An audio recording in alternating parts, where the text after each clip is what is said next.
Welcome to the Engineers Hub podcast, where engineers come to connect, learn, grow, and get inspired. On every episode, we will be interviewing engineers, managers, technical experts, and industry leaders from various disciplines to share their stories and experience, uncover various engineering career paths, and inspire engineers to do more and be more. This is your host, Mamadou Jallo. Let's get started. Hello, hello, hello. Welcome to another episode of the Engines Hub podcast. Our guest today is Azaria Gallo. How are you doing, Azaria? Hey, I'm doing good. How are you? How's everything? Good. It's just a good day out here. It's really surprisingly really warm right now in here. I don't know why, but it's really sunny, so just enjoying Yeah. the warmth. I get that after all the snow that we've gotten. Definitely. It's just been hitting us like randomly. What's going on? Yeah, I I, guess winter's not over yet. I mean, this is the most snow we've had for a while, honestly, in this part of the U.S. But it's still not much compared to like the north, you know. Yes. Other places have got it worse, but Yeah, it's I don't know. it is what it is. Yeah, I'm not sure where our guests are listening from, but for over us over here in Maryland, 3 to 5 inches of snow is like a really big deal. But I hmm know in New York and upwards, sometimes you get like up to a foot. Yeah. I've seen TikToks of dogs jumping into snow and just vanishing and kind of like, you know what I'm saying? Like just vanishing in the snow Yeah, until somebody like pulls them out or they find their way out or something like that. Like it's pretty deep for a dog to be yeah, in this it's completely. that's more than a foot, definitely. That's Yeah. a few feet of snow. Yeah. Yeah. Yeah. But I don't mind, man. I don't complain. I'm not a big fan of this weather, anyways. I like the Right. warmth, you know. Yeah. So, anyways, I guess we can kind of just get started. If you can just introduce yourself and tell us a little bit about your background, and background, what it is that you're doing right now. hmm We can just go from there. And also, maybe I don't know if you remember how we met, but I kind of have a recollection of where, but we can go into that. Yeah.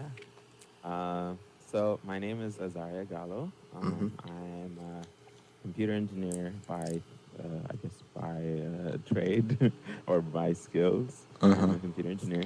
I started off at CCBC, the Community College of Baltimore County, and I went there right out of high school. So right after I graduated high school, I went to CCBC Hmm. and did an Associates of Science and Engineering, an ASE in computer engineering, and then transferred to UMBC and went there and finished out my bachelor's, my BS. I'm Ethiopian, Hmm. so I moved here from Ethiopia about like 7 years ago, something like that, Hmm. in January. So that's So 2013.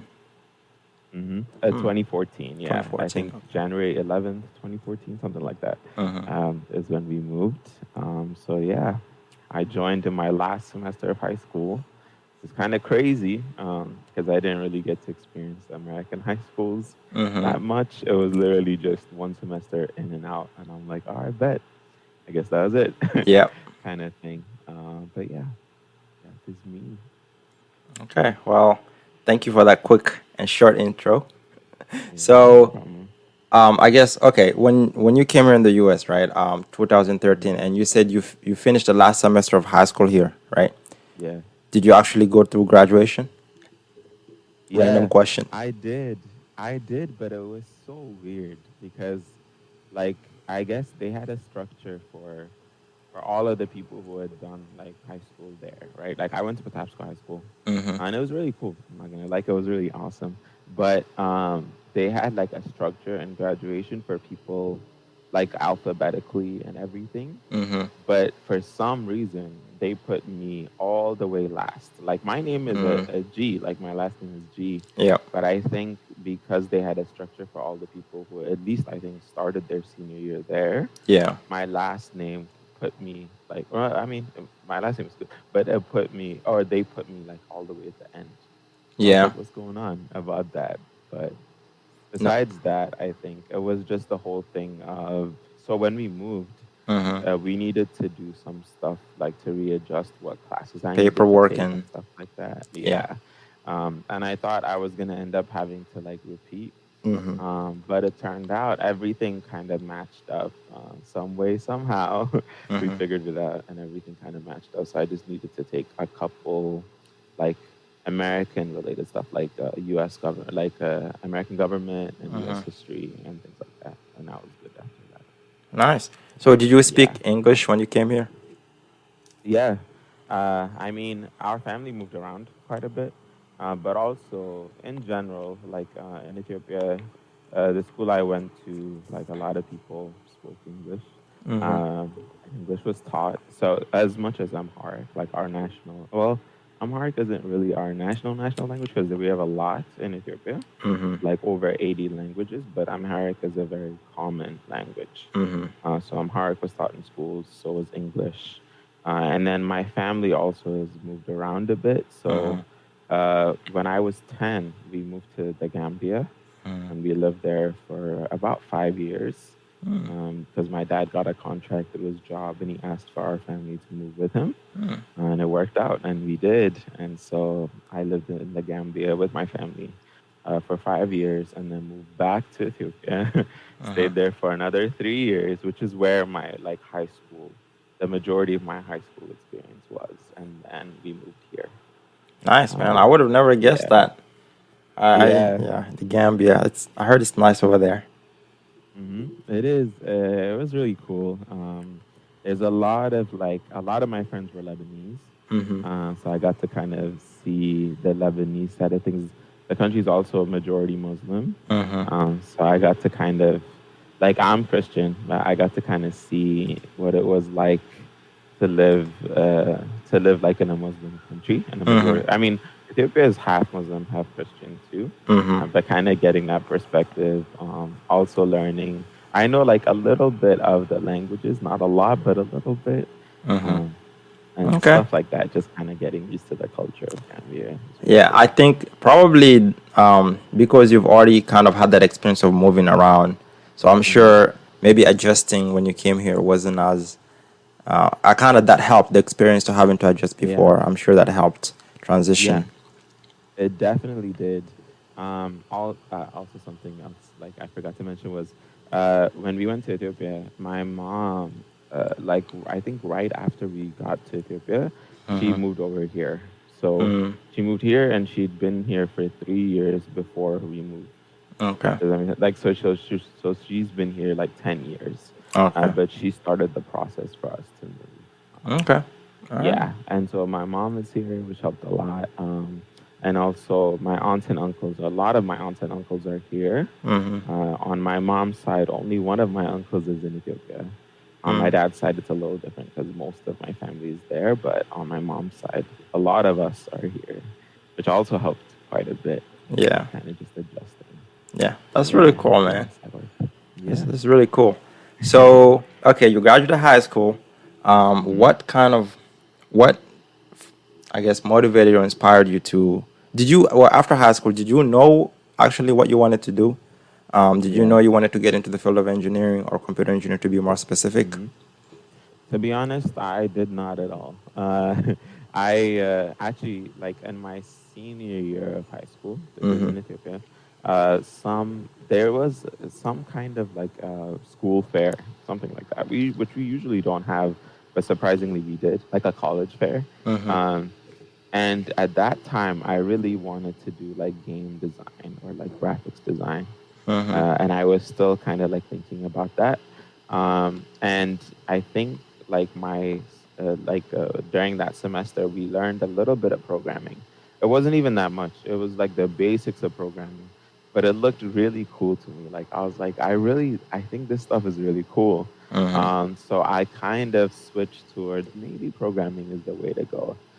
And then when I did some more research into it, I saw that like like if you wanted to do program, you could do like programming by itself, but you can Mm-hmm. also do like software engineering. Like Mm-hmm. programming is closer to that software engineering, comp sci kind of thing. Mm-hmm. But then when I looked a little bit deeper, I kind of wanted to work with the hardware of stuff too, and Mm-hmm. wanted to learn how to like I guess for me it was more of a building the computer, both the inside Mm-hmm. and the outside, you know what I'm saying, like both the hardware and the software side.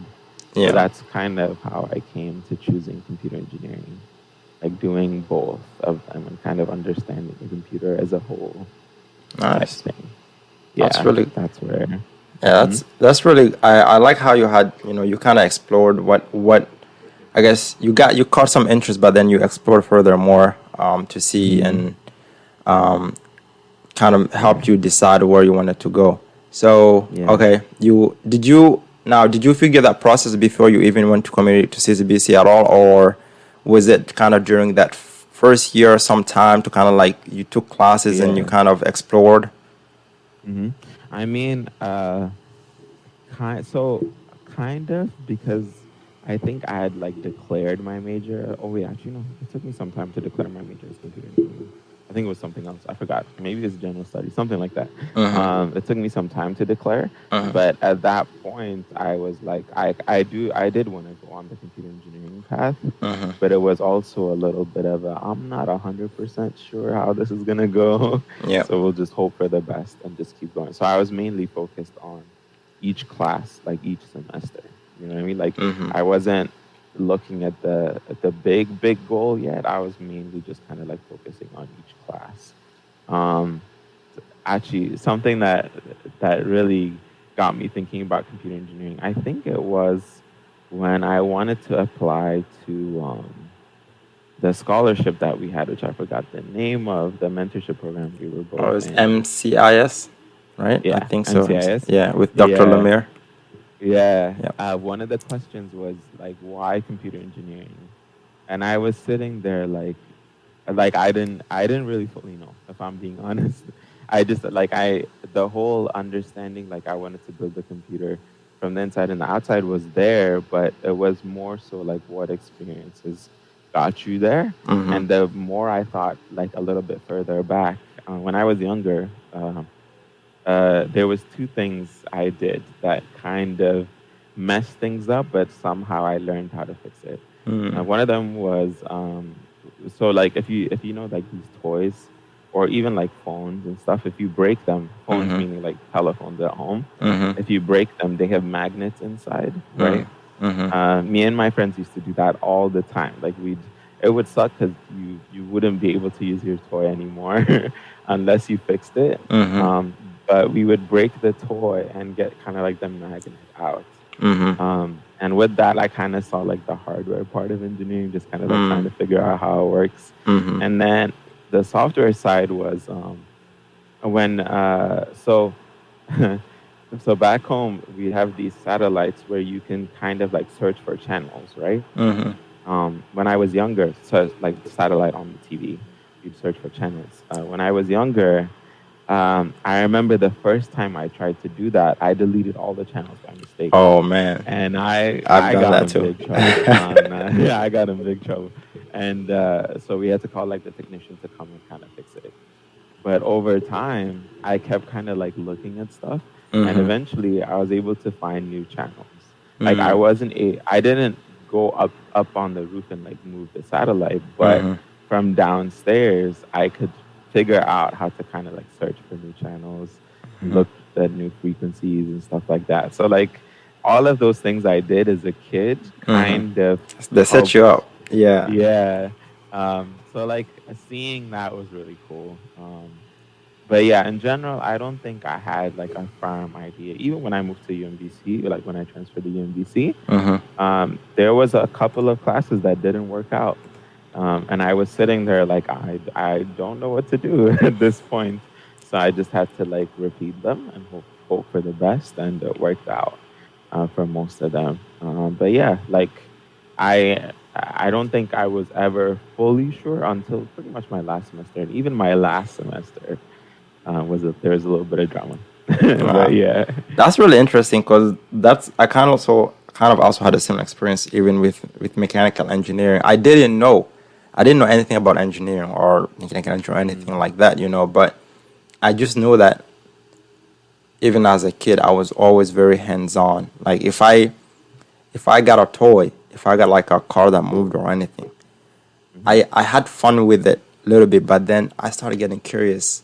Like what's behind the box? What's behind the screen? Like are there little Mm-hmm. creature moving back there? Like if you had like the Game Yeah. Boy, like or the Nintendo, you're like, well, why? What are these bricks? If you ever play Tetris, like are there Yeah. bricks behind the screen? Where are they coming from? So I always Mm-hmm. ended up that curiosity always led me to ended up to breaking most of my toys, and Yeah. just opening up and seeing what's inside of it. So just that curiosity kind of going from there and then learning to fix it. So Yeah. it kind of helped set you up. So that's amazing to see that Exactly. I think a it's lot of very common. engineering is that you Yeah. break stuff and then you fix it, or Yep. you fix broken stuff, or or something of that nature. But yeah, I Or feel you you. make something that you can break. There you go. Yeah, that works too. Yeah. Yeah. Wow, that's interesting. Okay, so you went to computer engineering, right? You got your associate degree, right? Mm-hmm. Yeah. And then you transfer to UMBC, right? Yeah. And then you continue there. You finish your bachelor's. You get your bachelor's degree in Mm-hmm. computer engineering. Yes, sir. And did you during that period did you do any like work with any company? Did you get any experience, or were you mostly just focused in the schooling and your Yeah, academics? I did, and I'm really glad I did because that's the company I ended up joining. So in my junior year, question mark, something like that, or Mm-hmm. let's say last summer or 2 summers ago, Mm-hmm. the summer 2019, Mm-hmm. I interned with American Express. Is it summer 2018, something like that. Mm-hmm. I interned with American Express, Mm-hmm. and I was a software analyst intern, like a software engineering intern, Mm-hmm. and that's what kind of put me in the position I am today, working as a software engineer for them. But yeah, I got that internship because of a conference Mm-hmm. called the Grace Hopper Conference. Listeners, if you're in college or in grad school, or I think even PhD candidates, Mm-hmm. um, please look into the Grace Hopper Conference. It's basically a conference, like a technology conference for women. Mm-hmm. Like the organization as itself is set up to kind of help women and engineers, or like women like sorry women in the computer field, right? Mm-hmm. Women and minorities in the computer field, whether Mm-hmm. it's engineering, IT, comp sci, any of those related fields. But it's the organization itself is set up to help encourage and kind of like develop women Mm-hmm. and minorities.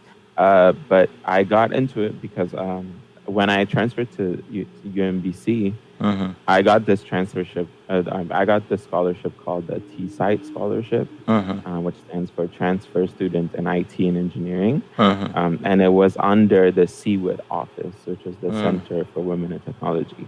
Um, and I guess because I'm a minority, I was able to kind of get that scholarship. Mm-hmm. And CWIT encourages a lot of women and a lot of like underrepresented minorities. Mm-hmm. And so they sponsored this trip to go to the Grace Hopper Conference for like, I think 10 of us, 10 or 12 of us. Mm-hmm.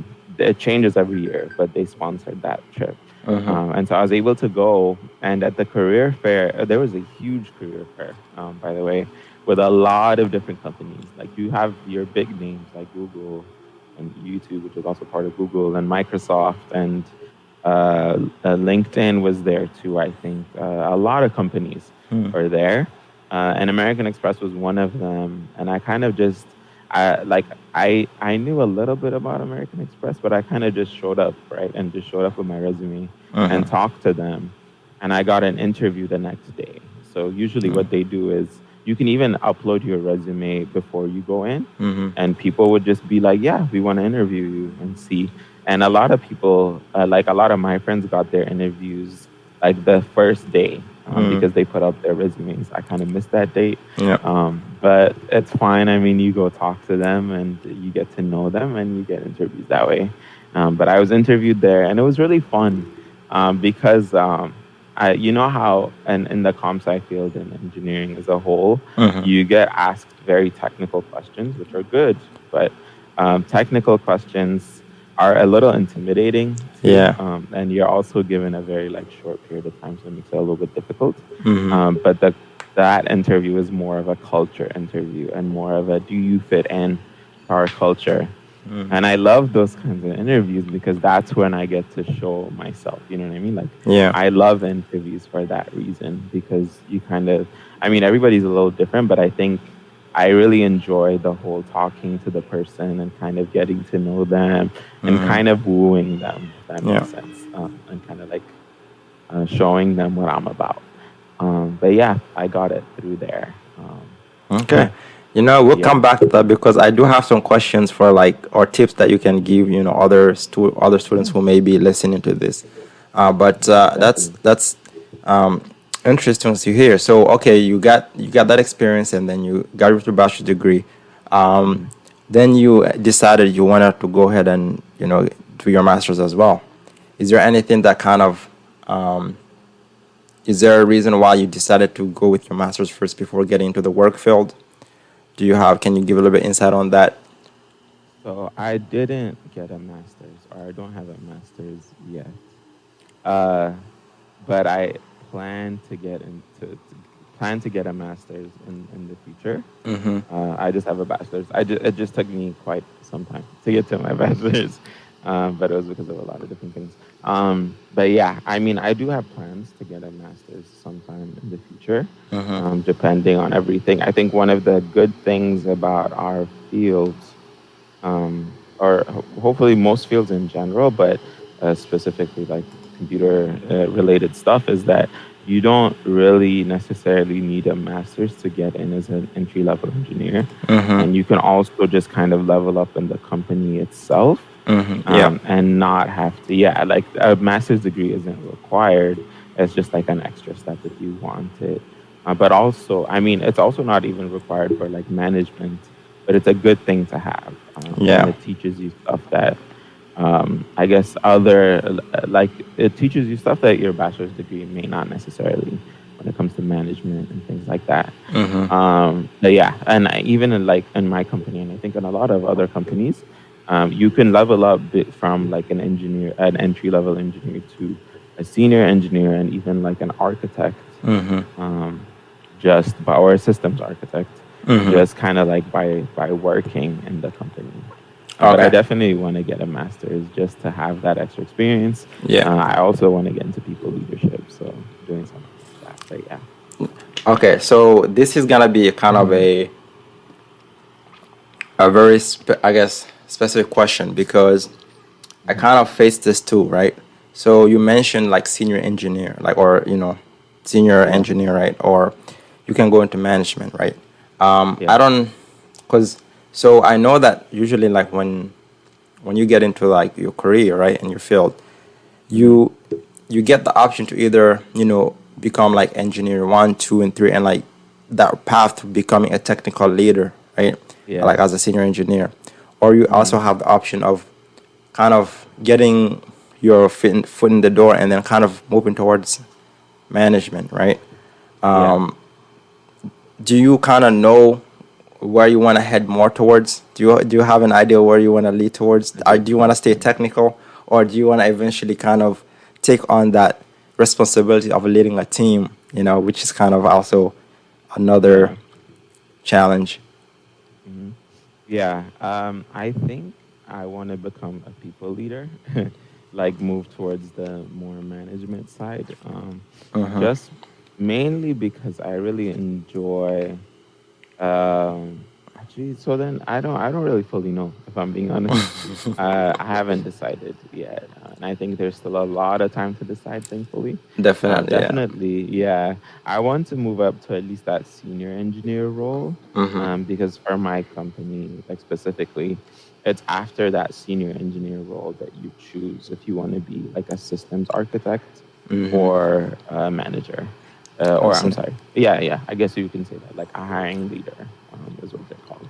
Okay. But yeah, so that's when you can kind of like decide, or a director, sorry, not hiring leader, director. But that's when you kind of like decide which one you want to be. Mm-hmm. I think for me, it's more so that I do like the technical aspect of stuff. I do like coding and everything, Mm-hmm. but I enjoy more so just kind of like working in the team and coordinating stuff. Mm-hmm. That's why I feel like a management role would be really cool. Mm-hmm. Um, but yeah, like even in management and even in like higher up roles, even our SVP was talking to us. SVP, I think. Yeah, our senior VP was talking to us. Mm-hmm. The senior VP of our organization Mm-hmm. was talking to us, and he was saying how like he doesn't really he never stopped coding. So even when Wow. he went up, he kept learning about new technologies and everything. So it's up to the person themselves. Like Okay. you may see a little bit less of it, but he said he never stopped coding. He's always looking at stuff. He's Wow. always, and that's kind of like his mindset. So definitely, I don't know yet, but definitely want to level up to senior engineer and then This decide from side, there. yeah. So you still have time to think on that. You don't have Mm-hmm. to. Yeah, you got time For to think on sure.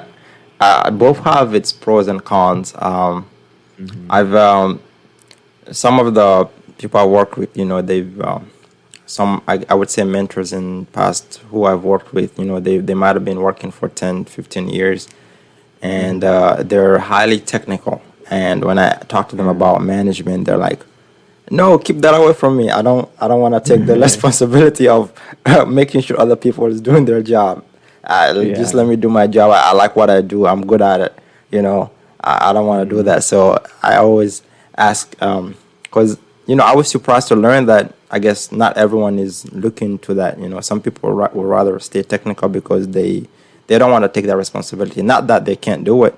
They just don't want to put that burden on themselves. So it's Yeah. always intriguing to see. Um, Interesting. But Yeah. you got I time think to it's think on good that. to that those two paths are there. Yeah. Like you're not forced into one path. Mm-hmm. Kind of nice. Yeah. Yep. Yeah. Okay. So when you I guess when you got into computer engineering, Mm-hmm. is this are you right now? So right now you mentioned you do a lot of coding, right? So what does I guess what does your day to day look like? Let's say you get up and begin work. What Mm-hmm. does it look like? Good Just a snippet. question. You don't have to like share anything confidential. Yeah. I don't think I can. but I but don't want to yeah. get you in trouble. I think you're good. A disclaimer, I'm a very new hire. Mm-hmm. I'm basically finishing my first month, kind of, very soon. Mm-hmm. But yeah, so the first 2 weeks was mainly just like a boot camp. And I think this might depend on the company, but at least they got us kind of like up to speed on the stuff that they do and the stuff Mm-hmm. that they use and all of the tools. And the thing is, like, American Express uses a lot of internal tools. Mm-hmm. And so it's sort of like its own ecosystem. You can use stuff from outside, but mainly there's this thing called outer sourcing. Is it Mm-hmm. inner sourcing? Not outer sourcing, but inner sourcing, Mm-hmm. where you're doing outsource, but you're doing it within the company, if that Mm-hmm. makes sense. Yeah. So like, yeah, so outsource coding is mainly when people work on projects together and it's just up on the web and Mm-hmm. anybody can take it and work on it type stuff. Mm-hmm. But in Amex, they have like an inner source type thing. So Mm-hmm. you can work on stuff that people are developing in the company, but it Mm-hmm. stays within the organization. Okay. Um, So yeah. do you get to like choose, or I guess is it your team lead that kind of assigns you, or do they kind of I guess see what you're interested in? A little bit Yeah. of both ways. Yeah, it's a little bit of both. When I got in, they asked me, like, they sent me a survey and they were like, what do you feel confident in? And I kind of like selected from there. And Mm-hmm. I like how the team I'm with now is a new challenge. When I interned with this, like a team called Marketing Force. Mm-hmm. which worked with this thing called Salesforce. Mm-hmm. If you've heard about it, Salesforce is a pretty big company, and basically what they do is uh, they kind of like help build you a UI very quickly, if that makes sense. So it's kind of, I actually don't fully know how to describe what they do, Mm-hmm. but it's basically when we were working with it, we built UIs for customers, and it was kind of like getting customer data, Mm-hmm. and also finding ways to market stuff to customers. Mm-hmm. So, and then it was that, and then also within Salesforce also bought some other companies. One called Tableau, Mm-hmm. which does a lot of it does a lot of statistics related stuff. Mm-hmm. So they bought that company, and so like you can generate reports very well, and that company is known for doing that Mm-hmm. too. So Salesforce was basically like an all-in-one tool for building websites and building some systems too. So I didn't know anything about Salesforce when I went in, but within those 2 months, 2.5 months, I was Mm-hmm. able to kind of get a good grasp on Salesforce. So it's kind of cool to have like a new challenge I knew nothing about, and kind of came out knowing quite a bit. Mm-hmm. And this one is also another new challenge because now I'm working with big data, Mm-hmm. and kind of like customer platforms and things like that. So it's very interesting to kind of get into brand new areas, and try to figure out what to do. Okay. But at least, yeah, this one is a little familiar because just like Salesforce's language was, Salesforce has their own language. I Mm-hmm. forgot the name of it, but it's similar to Java. Mm-hmm. And this one is also like it has Java and Python in it too. So it's kind of nice that it's not like brand new territory. Mm-hmm. It's stuff I'm familiar with, just applied in a bit of a different way, Okay. and using some different tools. Yeah, so it's been pretty good. Okay. So, okay. So you mentioned, I guess, customer tools. So some of the, I guess, programming you do maybe to kind of help improve user interface, but sometimes you're saying that you might work on software also like to import or, for example, or if you like bring in another company and the thing trying to assimilate it into the system that you guys are already using. Hmm. Yeah. Um, I think a lot of teams do a lot of very different things. And also Salesforce also, I mean, sorry, American Express also has a lot of different, like products and product lines. So there's like cards, Yeah. there's lending, there's like small business support. There's a lot of stuff, that American Express does. And so it is like stuff to support all of that. I think our sales team did a lot of, like a little bit of something like a simulation where they made campaigns. They have these things called campaigns in Salesforce where you'd be like, okay, say I want to advertise this card, like this specific card that has some features, and I want to advertise it to other people. Then I would make a campaign and set these settings and kind of just like follow it all the way through. And the good thing about Salesforce is it's just point and click usually. And it's only when you need something custom made, that you need to code, which is kind of nice. Like it eased up a little, it eased everything up a little bit because they give you a general kind of like format. And if you want to edit that format, if it's not fitting or if you need to fix something with it, that's when you code and kind of do that. Okay. Yeah. All right. It's interesting. It's always because I always wonder what it's like, what it's like to be in this role and Yeah. what do you do on a day-to-day basis. It's always interesting to hear because you might Yeah. meet two people working for two different companies who have the same position, but they do Hmm. different things. Yeah. Yeah, I think since work from home is a big thing, Yeah. and also since I'm like new, Mm-hmm. there isn't really too much that I'm doing right now. But one of the main things I've been doing Mm-hmm. is like we have daily stand-up meetings, which are just like 15 minutes long, and you just talk about what you did yesterday, what you did, what you're doing today, and anything that's like in your way, like Oh, any okay. setbacks you're expecting.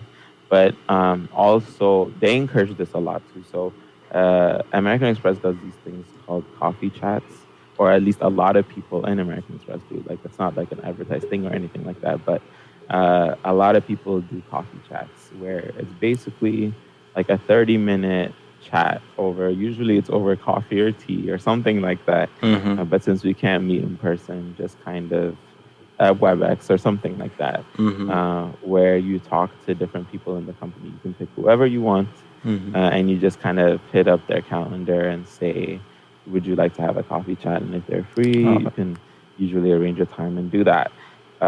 And so when I went in, I think my first full week of work, which was like a week ago, I think a week or 2 weeks ago, I talked to my former hiring leader, and then also another, like a buddy I was given before when I was interning, just to kind of catch up with them and see what they were up to and everything. So I did like coffee chats for some of my days. And it was really nice because like it was people I knew a little bit. Yeah. And I kind of got to know them even more, but just kind of catch up with them. And those are like a couple of my first coffee chats, but I definitely want to expand a little bit and meet new people, and new people in any position. You know, like VPs are open to Yeah. talk to. I think that's what I would do. I'd be like, Yeah. I think it's really great that they have that and you can reach out to anyone. And it kind of helps, especially since if you're working at home, and you don't have like the same, I guess, atmosphere compared to like working within the company. So Yeah. and I think it's really good too. Like they have the 15-minute daily stand-ups or whatever you call them, because kind of just to see what you're doing and kind of also see what others are doing. Yeah. So it was interesting. Yeah. So, what do you think? What traits do you think are most important for what you do now? What traits? Yeah. That's a good question. I think as any engineer usually does, I think solving is a big one. Just kind of like having, especially because it depends on what team you're working on and depends on what technology it is you're using, but kind of having that problem solving mindset where, especially as a new hire, like as a new incoming hire, one of the things they encourage to do is just to kind of like, because what you should be trying to do is contributing to your team, or just finding a way to contribute to that team one way or another, but just kind of like finding ways to contribute to the team. And then a lot of people, like, it's crazy because I didn't expect it, but talk about like promotions and talk about what's it called, like working as if you're working in the next position you're in, or working towards that next position was a big thing. Even in our first week, right? Like we didn't even work yet, or we didn't even start anything yet. And a lot of people were talking, or the people who were talking to us for the boot camp or on the boot camp were talking about starting to work. I mean, it's going to take some time to settle in for sure. So like, don't put too much pressure on yourself. But once you're kind of settled in and you're starting to contribute, starting to work as if you're working towards your next position. And usually somebody's in it already. So like for me, I'm entering in as a software engineer 3, right? And there's software engineer 2s and software engineer 1s on my team. And I'm working towards their position, or I'm working towards taking that next position. And so they talk a lot about that. So kind of like that mindset is also important. It may or may not be a trait, or we can kind of put it into a trait somehow. But yeah, just kind of like working towards that next position.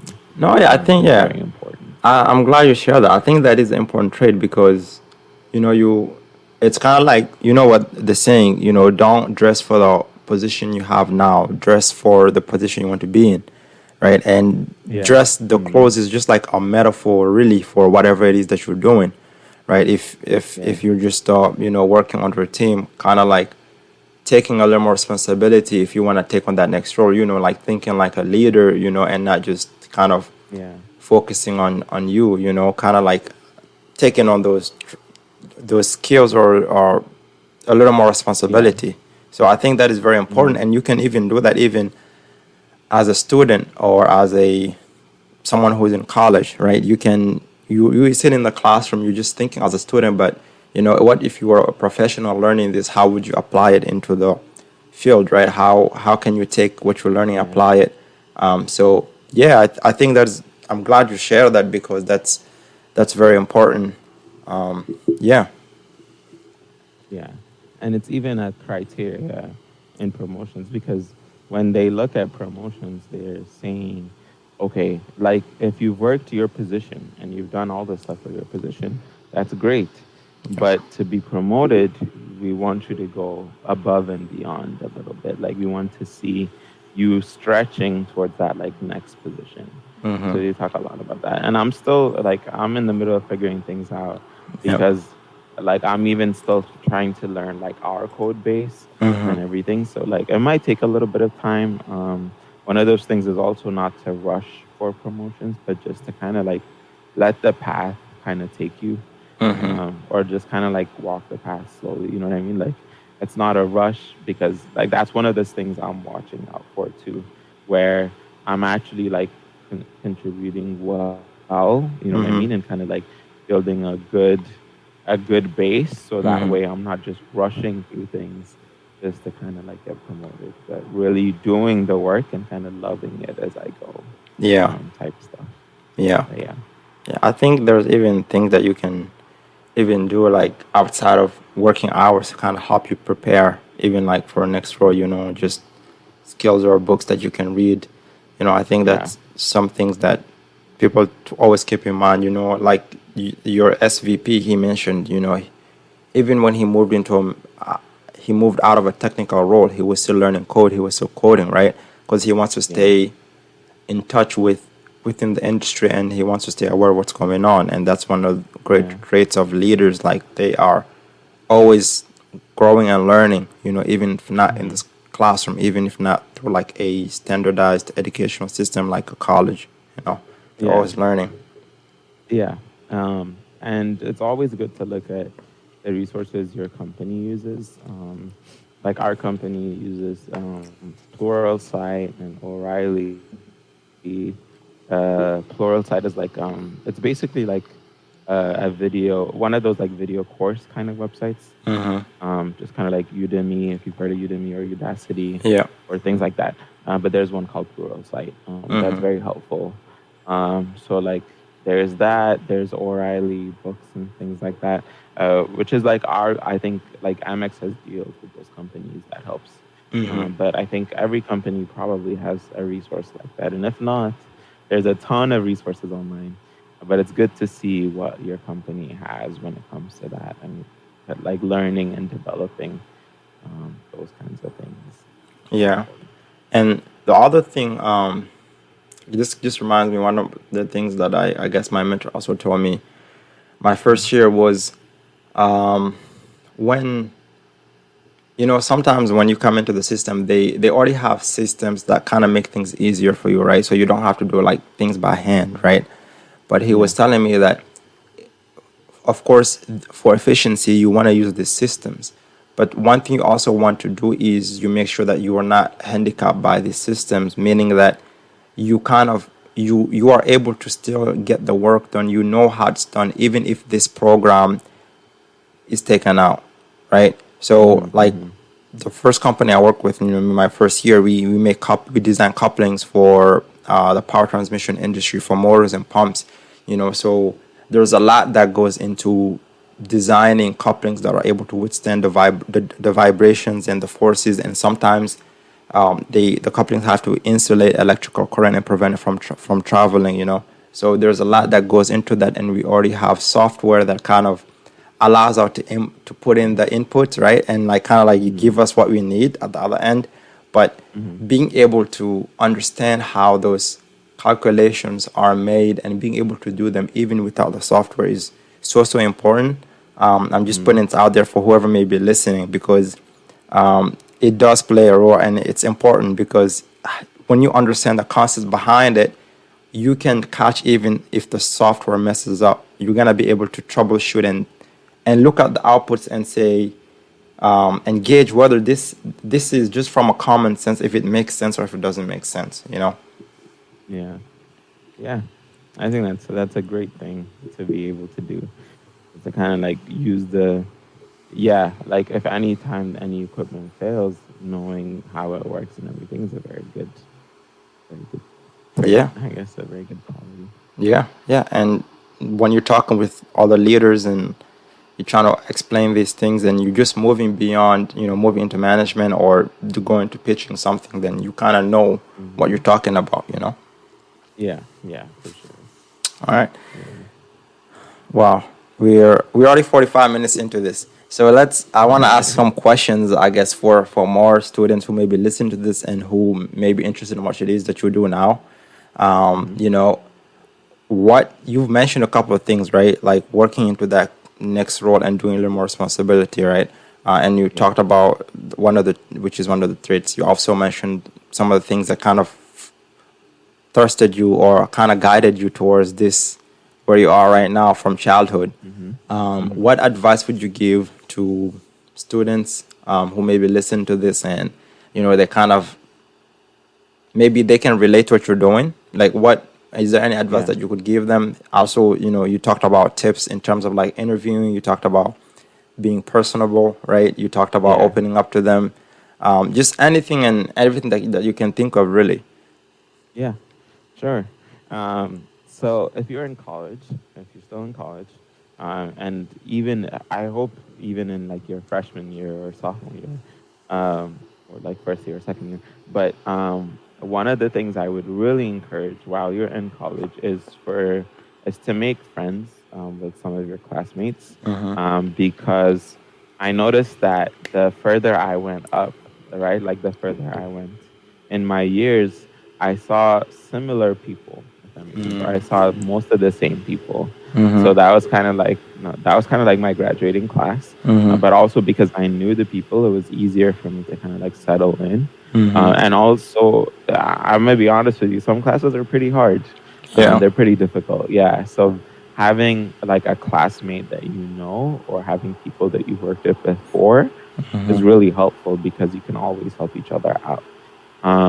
Yeah, especially like coding classes and things like that, where there's a lot of project-based stuff, can become very difficult if you're doing it alone. Yeah. I mean, a lot of people are skilled, like maybe you'll be able to manage, but there might be a time when you might need a little bit of help. So just having classmates around that is really good. It's really important.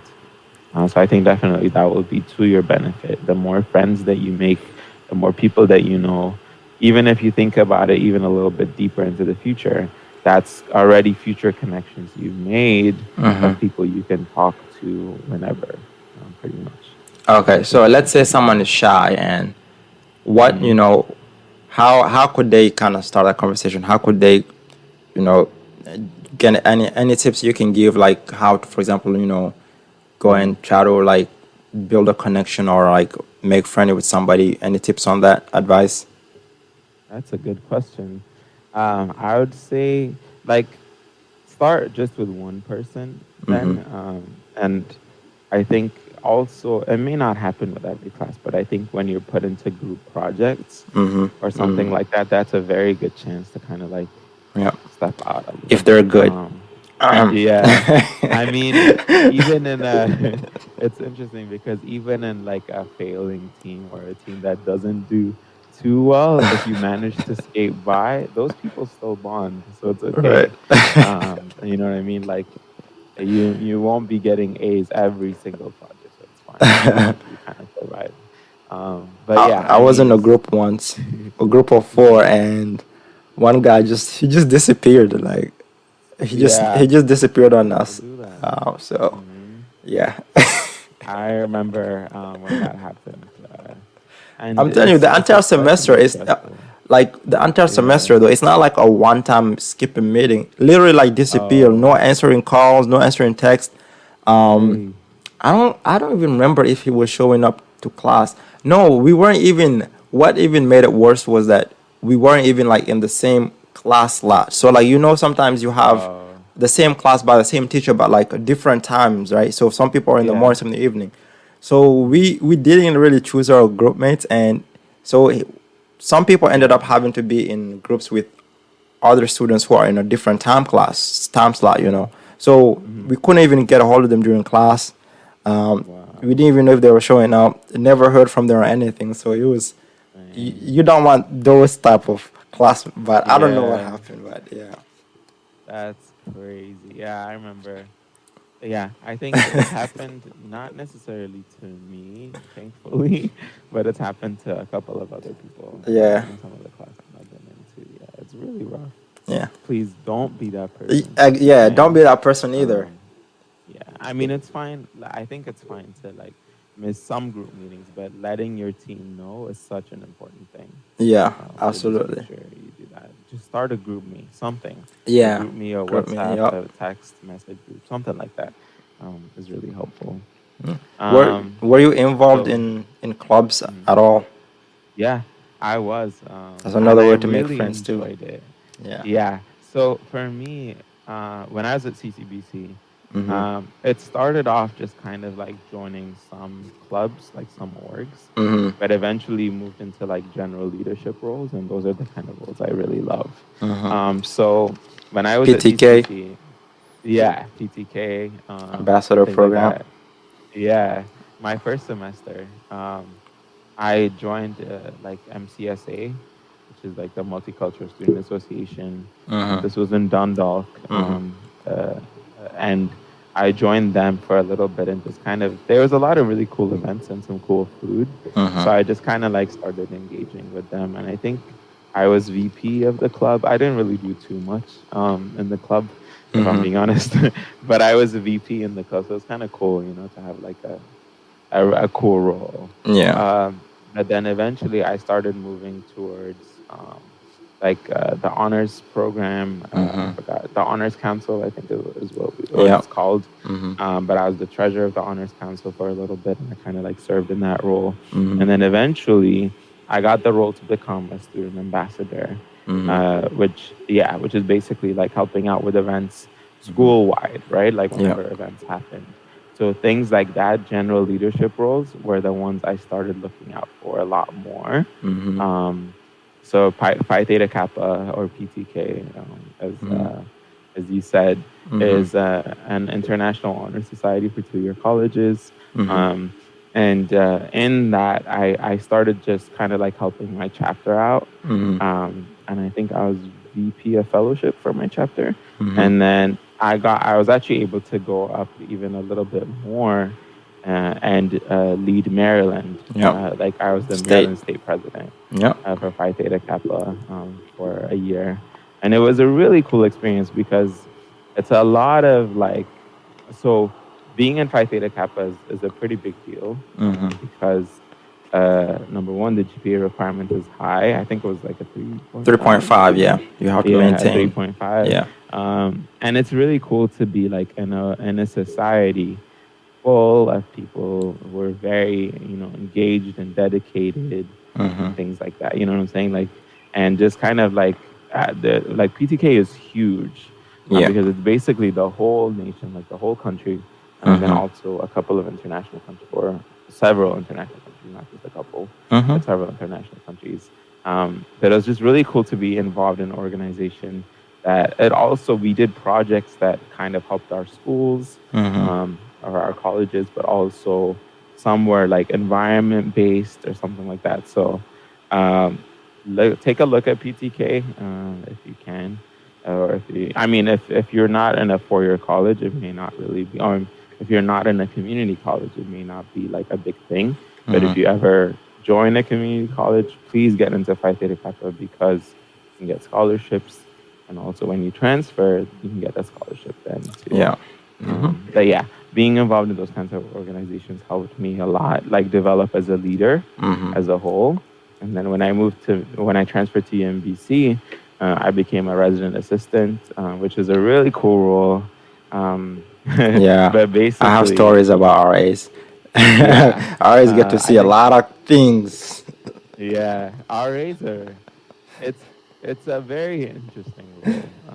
Because Definitely. sometimes you're like the cop of the Yeah, hall, pretty if that much. makes sense. But it's really Yeah. cool. Like, it really helps Mhm. you learn how to deal with other people and other, Yeah. especially people your age group who trying to do all these things get in trouble. So it's really interesting. Yeah. Yeah. And I think like as an RA, number one, I was very chill. Mm-hmm. But also uh, I had a lot of fun just kind of meeting some really cool residents. So Mm-hmm. as much as yes, we kind of are trying to make things safe or make things like make you follow the rules, I guess. Mm-hmm. We also love engaging with you. So kind of like being an RA in that role was really cool. Yeah. I also got to be a coach for a leadership retreat called Strive, Mm-hmm. which UMBC does. So if you're in UMBC, look up Strive because it's a really great leadership retreat that kind of takes you some like in a path you don't expect, but it teaches you a lot. I don't want to ruin it, so I'm just going to say that. But it's really fun and very interesting. So, like, I attended that my first year, I think, or like my second year. Mm-hmm. And then I became a coach the year after that. It was really cool Oh, to be on the other side and see it from the other side, too.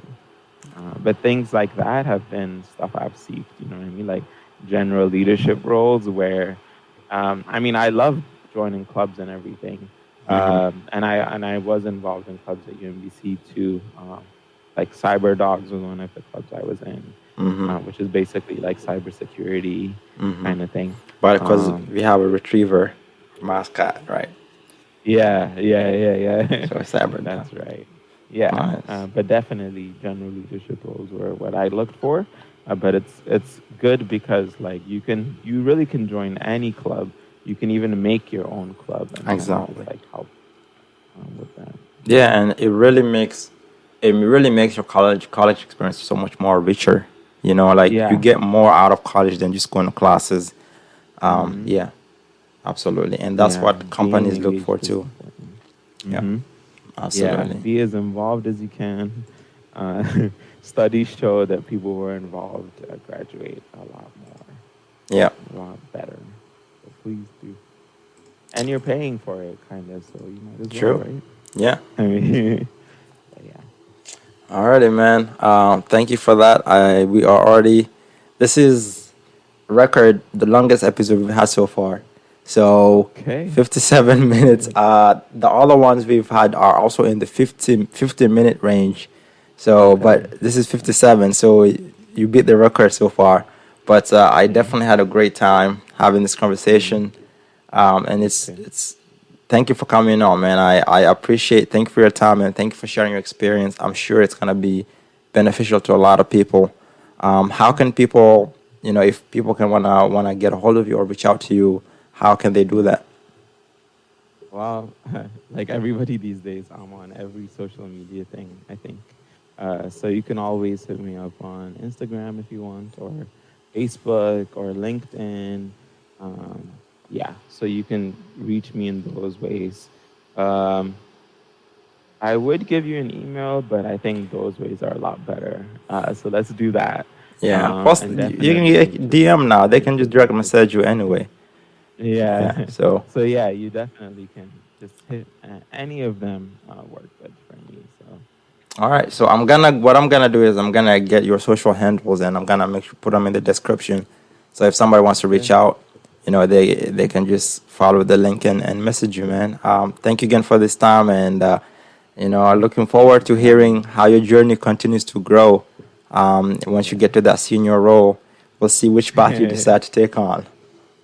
Sounds good. I'm excited for that. Alrighty, man. Have a good one. All right. You too.